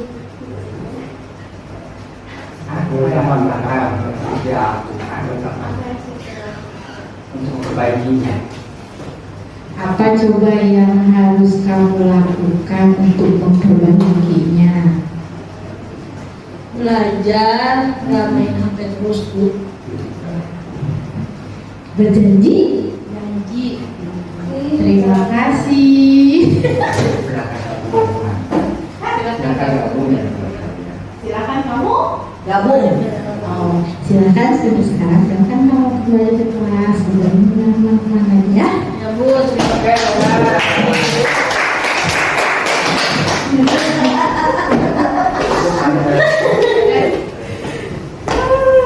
Oke, terima kasih. Itu adalah simulasi yang diperankan oleh Ibu Ilma dengan seorang guru dan Ibu Cynthia menjadi sebagai muridnya yang menerapkan tentang segitiga restitusi ya dengan menjadi sebagai pemimpin, sebagai manajer ya yang diambilnya sebagai manajer dalam pembelajaran. Untuk selanjutnya ada yang bertanya lagi? Cukup ya. Oke, kalau cukup mungkin pemaparan dari awal sampai akhir sudah selesai ya, sudah berakhir pula ya. Di sini dalam penerapan program disiplin positif hendaknya guru memiliki standar kepribadian profesional dan sosial yang lebih baik, di mana guru mampu merefleksikan dirinya dalam posisi kontrol saat ini. Bagaimana perjalanan dirinya sebagai among manajer yang menuntun murid-muridnya menjadi insan yang mandiri, merdeka, dan bertanggung jawab. Mungkin cukup sekian pemaparan dari kami. Wabillahi taufiq wal hidayah. Wassalamualaikum warahmatullahi wabarakatuh. Ya, selanjutnya kami kembalikan kepada moderator. Baik, terima kasih kepada Bapak Arif yang telah menyampaikan konsep dari budaya positif. Bagaimana Ibu dan Bapak tentang budaya positif? Apakah siap untuk dilaksanakan di SDN Paningkiran? Siap. Siap? Siap. Karena sesuatu itu harus dimulai dari diri sendiri, baru bisa kita menggerakkan orang lain.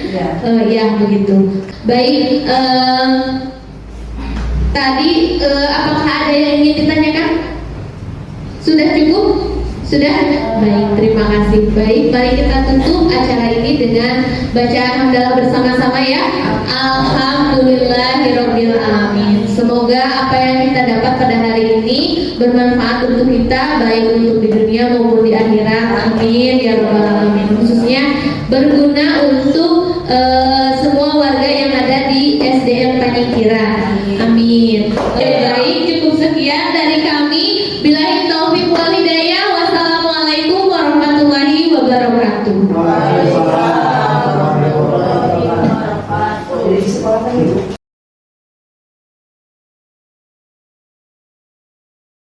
Assalamualaikum warahmatullahi wabarakatuh. Selamat pagi. Gimana kabarnya hari ini? Alhamdulillah ya, alhamdulillah. Anak-anak, sebelum pembelajaran mulai, terlebih dahulu kita berdoa. Silakan, dipimpin oleh salah satu ketua kelas.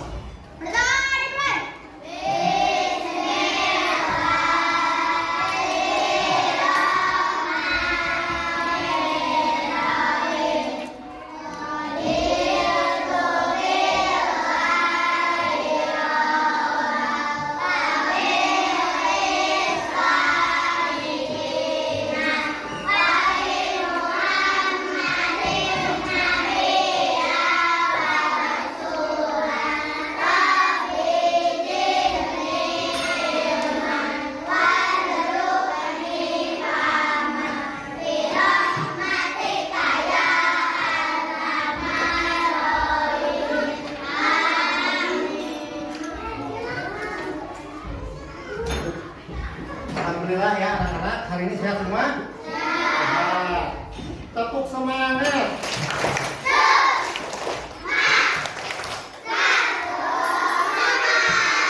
Tepuk lambang Pancasila.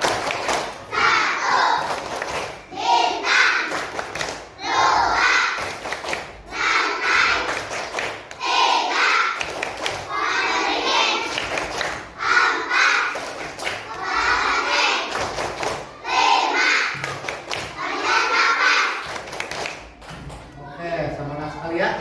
Oke, anak-anak, hari ini sebelum pembelajaran dimulai, ya, kita akan membuat keyakinan kelas, ya, keyakinan kelas, ya.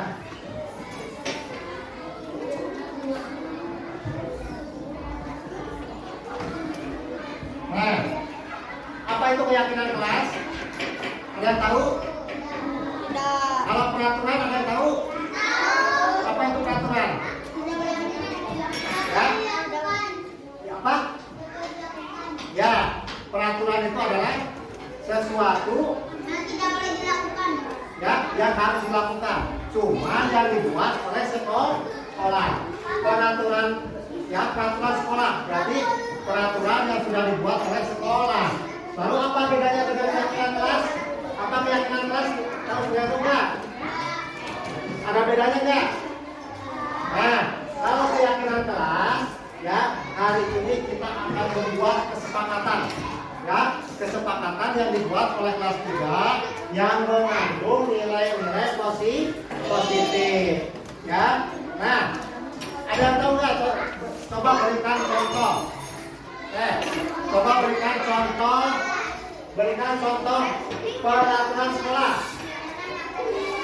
Jangan pakai iklan yang tidak mencontek. Lagi?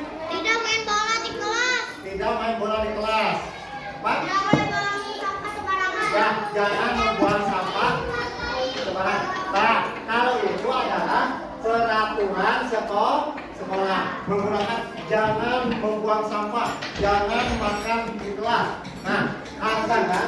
Kalau keyakinan kelas kita menghilangkan kata jangan. Jadi bernilai dengan kata-kata positif. Bagaimana contohnya?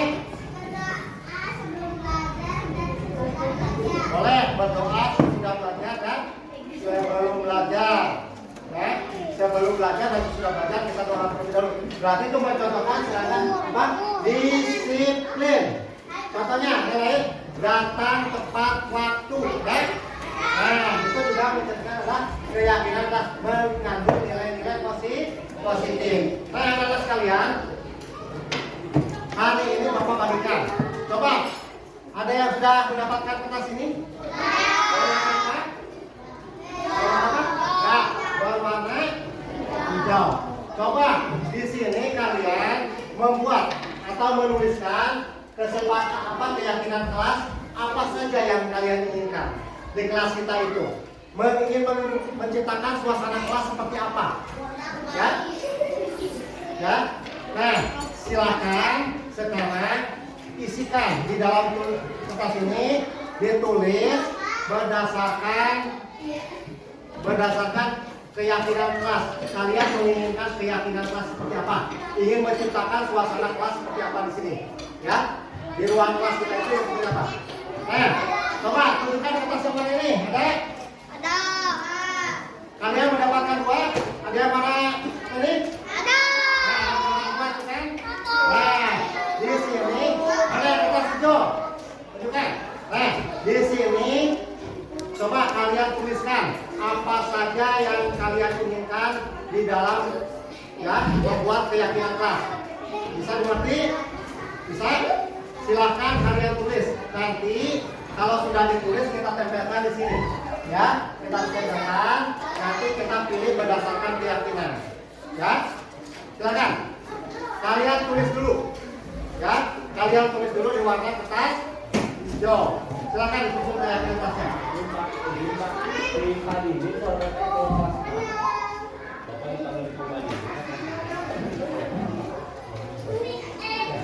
Silakan. Silakan tulis dulu. Tulis sudah. Kalau ada yang sudah tulis. Sudah ditulis, silakan tulis semua menulis tentang keyakinan kelas, harapan-harapan yang kalian inginkan. Ya, sudah nantinya disepakati, ya, nantinya kita sepakati. Ya, sudah tulis. Ya, keinginan kelas yang ingin disepakati apa? Nilai yang mengandung nilai-nilai positif. Dan ada yang sudah? Ada yang sudah nih? Sudah ditulis? Sudah? Cung yang sudah? Sudah? Silakan semua yang udah. Yang sudah boleh ditempel terlebih dahulu. Ya, boleh maju ke depan, ditempel. Silakan. Ditempelkan. Ini apa? Berdoa sebelum belajar. Lanjut. Tempelkan.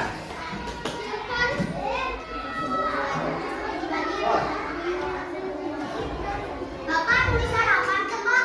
Langsung keyakinan kelas saja, keyakinan kelasnya. Dan silakan. Yang warna hijau dulu, yang warna hijau dulu. Ya. Warna hijau dulu. Ya. Silakan yang warna hijau dulu. Silakan tulis. Nah, silakan.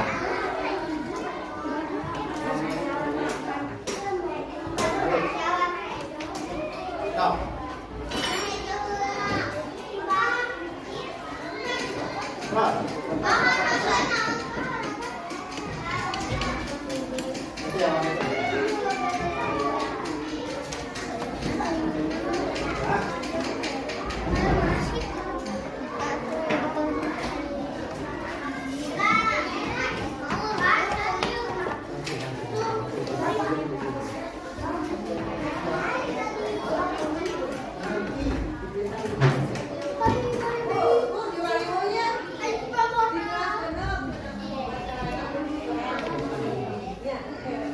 Sudah semua?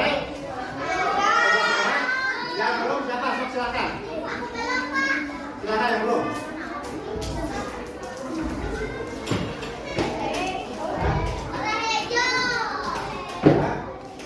Yang belum mana? Yang belum?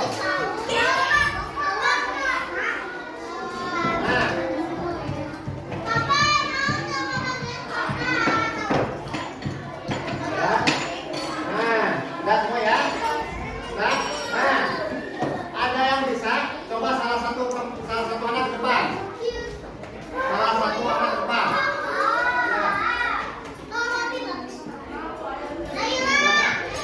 Coba ke depan. Ini. Coba kita bantu Bapak untuk menyusun, ya. Kita susun berdasarkan keyakinan kelas yang kita sepakati. Yang pertama apa? Nah, mana berdoa sebelum? Nah, ini. Ya, ini. Oh, ini apa? Berdoa sebelum dan sudah perjalanan. Boleh. Lagi. Lagi. Datang tepat waktu. Boleh, datang tepat waktu. Terus. Lagi. Berjaga kebersihan kelas. Boleh. Lagi. Datang lebih awal. Ya. Berdoa sebelum. Sini. Nah. Membuang sampah. Ya, menjaga kebersihan. Menjaga kebersihan. Terus. Ya, saling menghormati. Ya, saling menghormati. Boleh. Nih. Terus. Berdoa. Nah. Ya, kita. Ya, ini. Nah.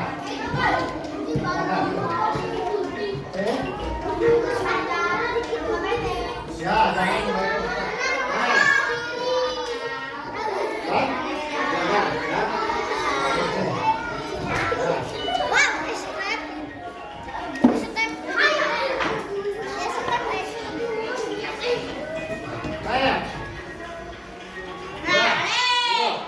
Nah, ini adalah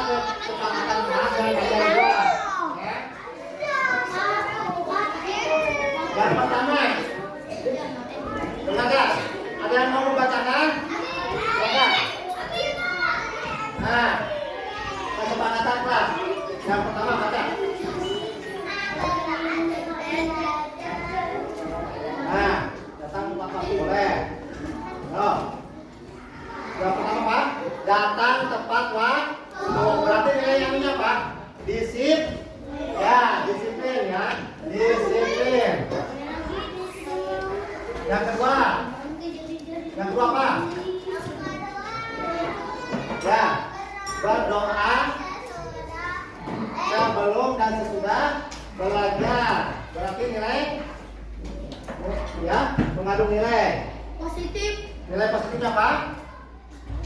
Ya, boleh. Nanti ke ya. Pembiasaan gimana? Yang ketiga. Nah, menjaga kebersihan ruangan kelas. Berarti apa? Menjaga kebersihan. Ya, menjaga kebersihan. Menjaga kebersihan. Terus. Gimana?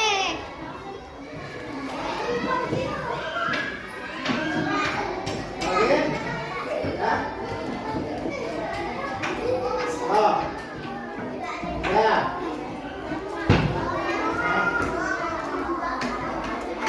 Nah, membuat sampah menjaga kebersihan berarti. Makan.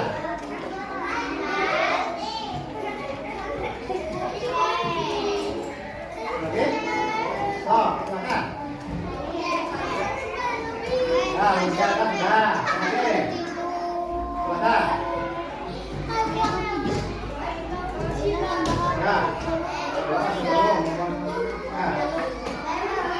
Belajar dengan ya, belum siapa silakan. Silakan yang belum. Ya. Nah, udah semua ya. Nah, ada yang bisa coba salah satu anak ke depan. Salah satu anak ke depan.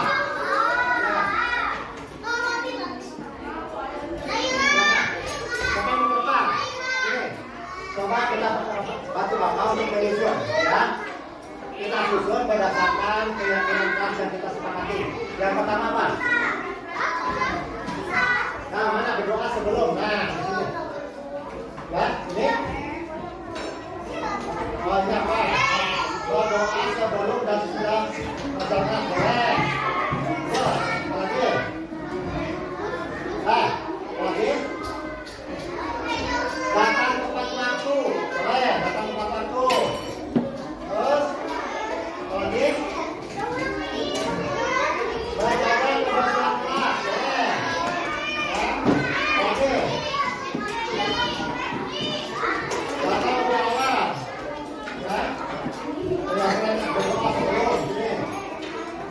Nah, membuang sampah. Ya, menjaga kebersihan. Ya. Menjaga kebersihan. Terus ya, saling menghormati ya, saling menghormati boleh. Nih. Terus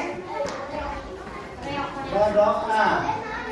Nah, lihat di atas. Oke. Ya, jangan kembali. Nah. Jangan, ya. Yang pertama, silakan. Ada yang mau membacakan? Silakan. Nah, kesepakatan kelas. Yang pertama baca. Nah, datang tepat waktu boleh. Oh. Yang pertama apa? Datang tepat waktu. Berarti nilai yang ini apa? Disiplin. Ya, disiplin ya. Disiplin. Yang kedua apa? Ya, berdoa sebelum dan sesudah belajar. Berarti nilai ya, mengandung nilai Positif. nilai positifnya apa? Ya, boleh. Nanti ke ya. Pembiasaan gimana? Yang ketiga. Nah, menjaga kebersihan ruangan kelas. Berarti apa? Menjaga kebersihan. Ya, menjaga kebersihan. Menjaga kebersihan. Terus. Gimana?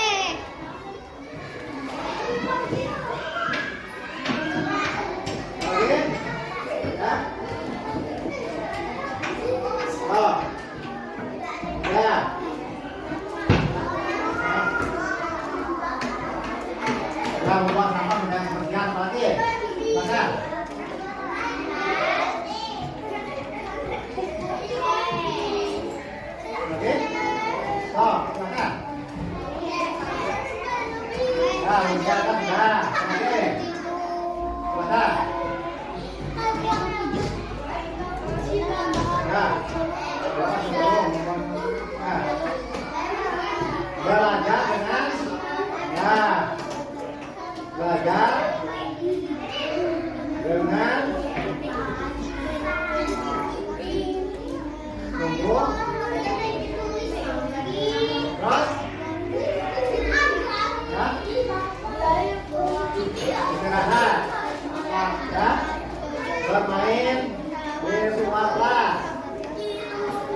ulangan tidak satu ulangan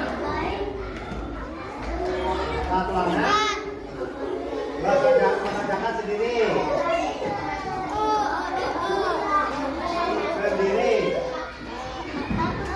oke nah oke nilai positifnya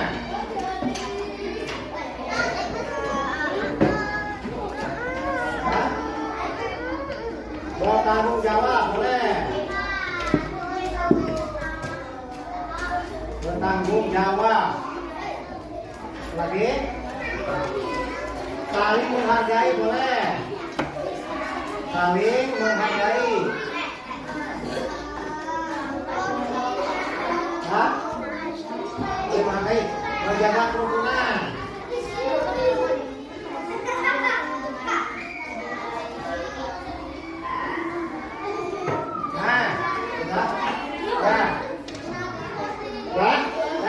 di sini ya. Tuh, halo, selamat pagi. Tepuk siang. Tepuk malam. Tepuk sore. Ya, nah, setelah kalian membuat keyakinan kelas, ya, maka dirapatkan kesepakatan. Yang pertama, datang tepat waktu, berdoa sebelum dan sesudah dimulai. Nilai positif disiplin. Setuju tak? Sepakat tak? Ya. Masuk sekolah jam berapa? Masuk jam 7. Paling tidak jam 7 kurang 5 sudah sampai di sekolah. Yang kedua, menjaga kebersihan kelas. Ya, supaya kelas kita menjadi bersih. Setuju tidak? Sepakat tidak? Nah, menjaga kebersihan kelas. Kalian sudah membuat sertifikat? Ya, kita laksanakan dengan sebaik-baiknya. Yang ketiga, belajar dengan sungguh-sungguh. Sepakat tidak? Nah, ya, bermain di luar kelas. Sepakat? Nah, terus saat ulangan mengerjakan sendiri. Sepakat? Nah, terus bertanggung jawab. Nah, bertanggung jawab. Terus saling menghargai. Misalkan ada teman berbicara, bapak juga berbicara, kalian mendengar. Itu saling menghargai. Selanjutnya menjaga kerukunan. Ya, menjaga kerukunan tidak boleh saling meledek. Ya, saling mengoyok tidak boleh ya. Kita harus hidup rukun bersama teman ya. Dan ada yang tambahin tidak? Tidak. Cukup. Ini sepakat?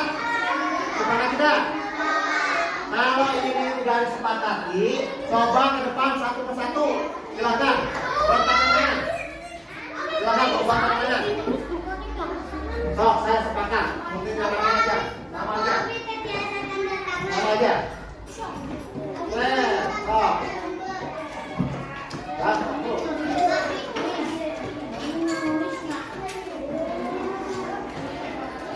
Silakan yang lain.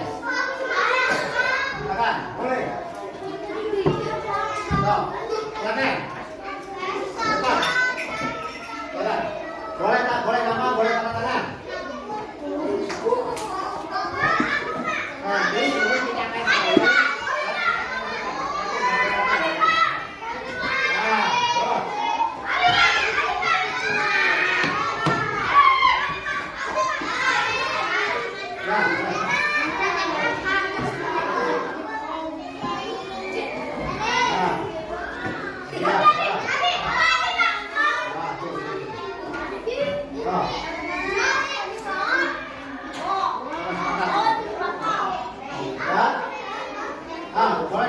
Nanti ini kita akan salin di dalam tas yang bagus ya.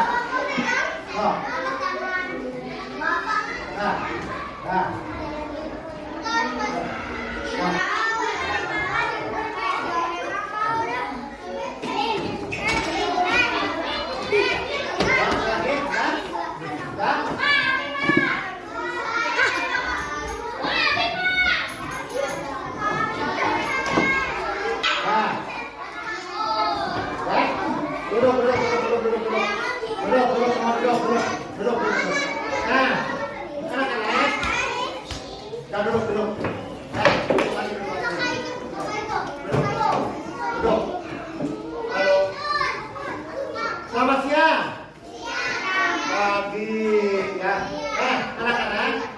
keyakinan kelas udah kita buat, udah disepakati dengan pimpinan, dan kita akan melaksanakannya ya dengan sebaik-baiknya ya. Kita akan lakukanlah kesepakatan kelas ini dengan sebaik-baiknya. Setuju tidak? Siap kita bertanggung jawab? Bertanggung jawab ya? Nah, silakan. Nah, ini pokok keyakinan kan sudah selesai, sudah kita sepakati, maka hasilnya akan kita laksanakan ya. Ya. Untuk selanjutnya, anak-anak, ya, untuk membuat keyakinan kelas cukup sekian. Selanjutnya silahkan lagi kalian menuju ke lapangan untuk melakukan MPLS berikutnya. Silakan.